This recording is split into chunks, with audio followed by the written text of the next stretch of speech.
Language is a powerful tool. While some use it to inspire and connect, others use it to manipulate and deceive. Stay tuned.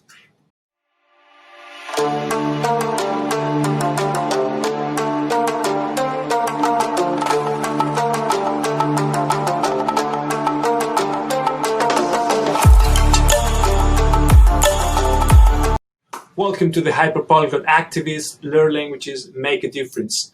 My name is Dr. Carlos Llebra Lopez, and today I want to talk to you about a fundamental issue, which is language and propaganda. Now, as you can see on the screen, the work I will be dealing with is How Propaganda Works. Its author is Jason Stanley. Now, Jason Stanley is a philosopher of language at Yale University.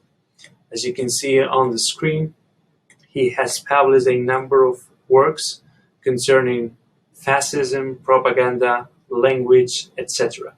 And so you can think of how propaganda works along the lines of the work Manufacturing Consent by Herman and Chomsky.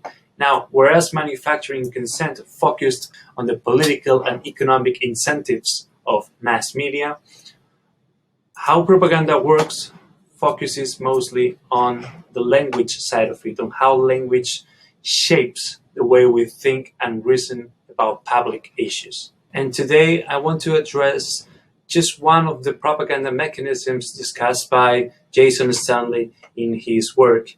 And this is the dissemination of words and expressions that feature not at issue content, which is to say, ideological content that is embedded in a proposition, that is implicit rather than explicitly articulated and argued for.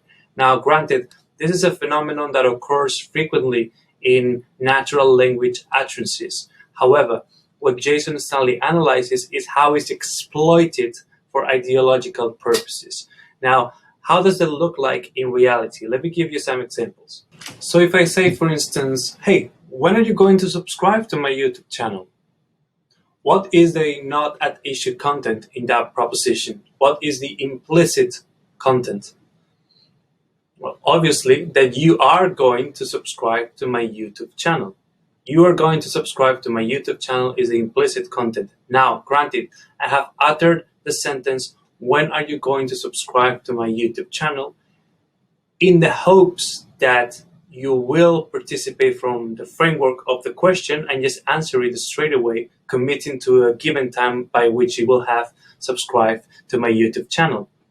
As opposed to thinking about what the implicit content is, which is you are going to subscribe to my YouTube channel, making it explicit, and then asking me, hey, why are you presupposing that I won't or will subscribe to your YouTube channel?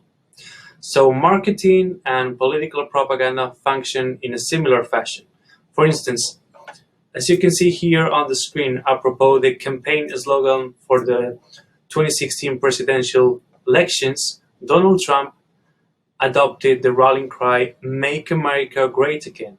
Now, my question is, what is the not at issue content in this slogan? What is the implicit ideological content and proposition?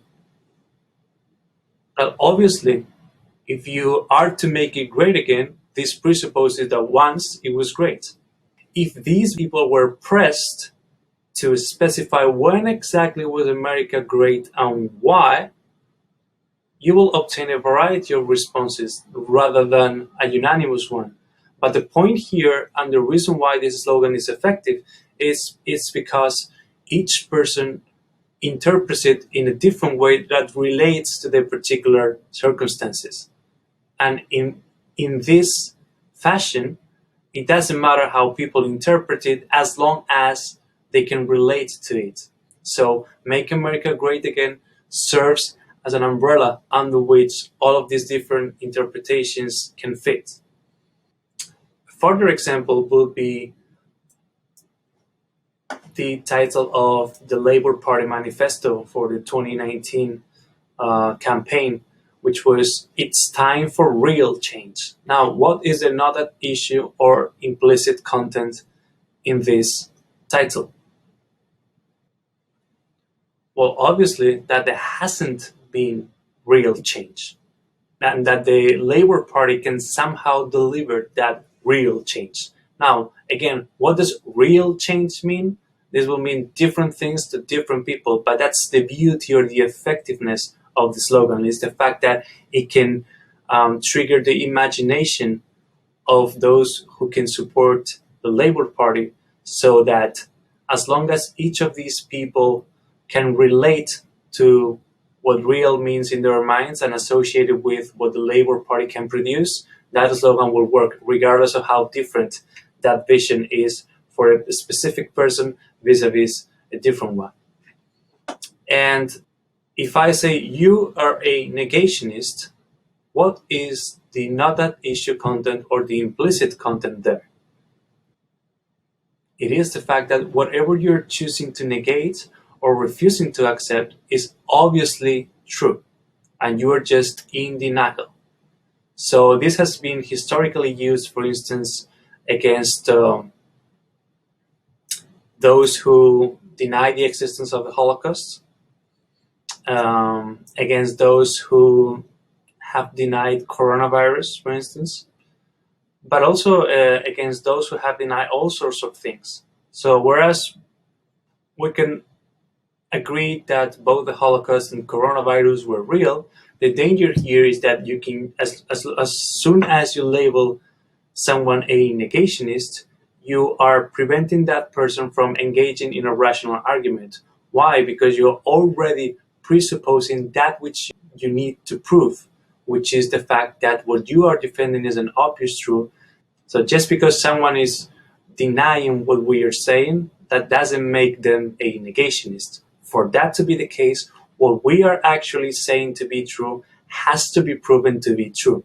Otherwise, we're just shaming the other person into silence. So why does this matter? Well, it matters because as critical thinkers, as polyglots, we ought to be thinking always when confronted with political texts or utterances, what is a not at issue content? What is the implicit ideological content of this proposition? Why is it implicit? How can we make it explicit? And what difference does it make to make it explicit?